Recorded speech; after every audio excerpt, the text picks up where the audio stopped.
Joshua chapter 4. When all the nation had completely crossed over the Jordan, the Lord spoke to Joshua, saying, "Take 12 men out of the people, a man out of every tribe, and command them, saying, Take from out of the middle of the Jordan, out of the place where the priest's feet stood firm, 12 stones. Carry them over with you, and lay them down in the place where you'll camp tonight." Then Joshua called the 12 men whom he had prepared of the children of Israel, a man out of every tribe. Joshua said to them, "Cross before the ark of the Lord your God into the middle of the Jordan, and each of you pick up a stone and put it on your shoulder, according to the number of the tribes of the children of Israel, that this may be a sign amongst you, that when your children ask in the future, saying, 'What do you mean by these stones?' then you shall tell them, 'Because the waters of the Jordan were cut off before the ark of the Lord's covenant. When it crossed over the Jordan, the waters of the Jordan were cut off. These stones shall be for a memorial to the children of Israel forever." The children of Israel did as Joshua commanded, and took up 12 stones out of the middle of the Jordan, as the Lord spoke to Joshua, according to the number of the tribes of the children of Israel. They carried them over with them to the place where they camped, and laid them down there. Joshua set up 12 stones in the middle of the Jordan, in the place where the feet of the priests who bore the ark of the covenant stood, and they are there to this day.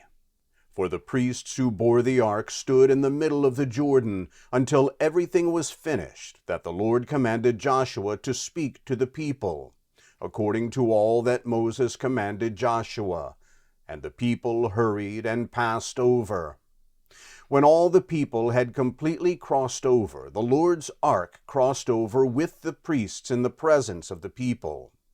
The children of Reuben and the children of Gad and the half-tribe of Manasseh crossed over armed before the children of Israel, as Moses spoke to them. About 40,000 men, ready and armed for war, passed over before the Lord to battle to the plains of Jericho.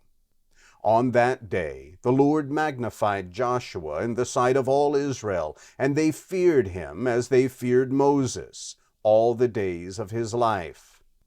The Lord spoke to Joshua, saying, "Command the priests who bear the ark of the covenant that they come up out of the Jordan." Joshua therefore commanded the priests, saying, "Come up out of the Jordan."